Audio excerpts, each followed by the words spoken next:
হচ্ছে আমরা সত্যের জন্য লড়তেছি মানে কি তাদের বুলেট খালি হয়ে গেল আমাদের সাহস খালি হবে। গতকালকে আপনারা দেখেছেন ঢাবিতে চট্টগ্রাম বিশ্ববিদ্যালয় এবং জাহাঙ্গীরনগর বিশ্ববিদ্যালয়ে সন্ত্রাসী দল দিয়ে সরকার পক্ষ আমাদের ছাত্র সমাজের উপর হামলা চালিয়েছে।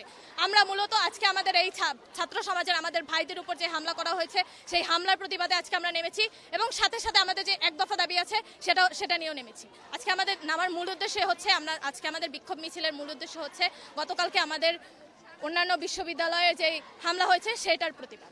এটা সম্পূর্ণ নির্ভর করছে সরকারের উপর, কারণ আমরা কিন্তু প্রথম থেকেই বলে আসছি আমাদের দাবি হচ্ছে নির্বাহী বিভাগের কাছে, আমাদের দাবি হচ্ছে সরকারের কাছে।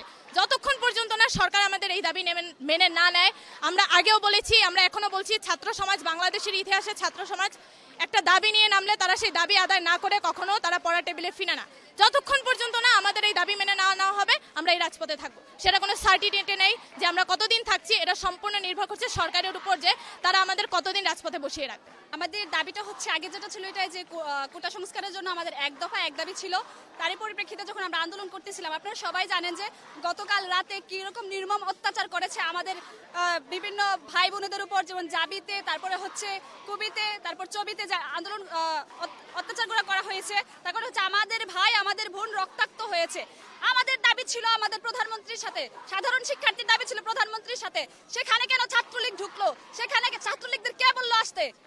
আমাদের দাবি ছিল আমাদের প্রধানমন্ত্রীর সাথে। ছাত্রলীগ কেন আসলো? আমার ভাইদের উপর কেন আক্রমণ করলো? আমার ভাইদের থেকে কেন রক্ত ঝরালো?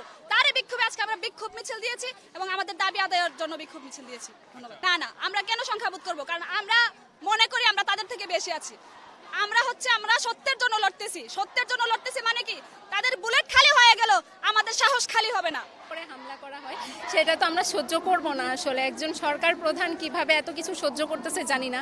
আমি একটা প্রতিষ্ঠানে পড়ে এত ছোট মানুষ হয়ে রাতে যদি আমার ঘুম না হয়, আমি জানি আমার মতো অনেক মেয়েরা, অনেক ছেলেরা আছে, ভাইরা বোনেরা আছে যারা রাতে ঘুমাইতে পারে না এই অত্যাচারের জন্য। আসলে এইসবের শেষ কোথায়? আমরা আজকে সেজন্য নামছি, প্রশাসনের কাছে জবাব চাই। আপনারা জানেন জাহাঙ্গীরনগর বিশ্ববিদ্যালয়ে গতকাল রাতে কি হয়েছিল।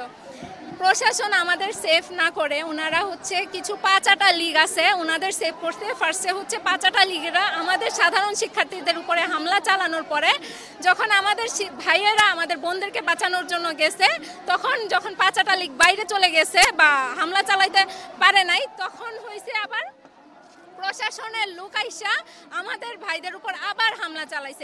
আমরা তাই খুবই শান্তিপূর্ণভাবে আমাদের আন্দোলনটা দাবিটা যেন মেনে নেওয়া হয়।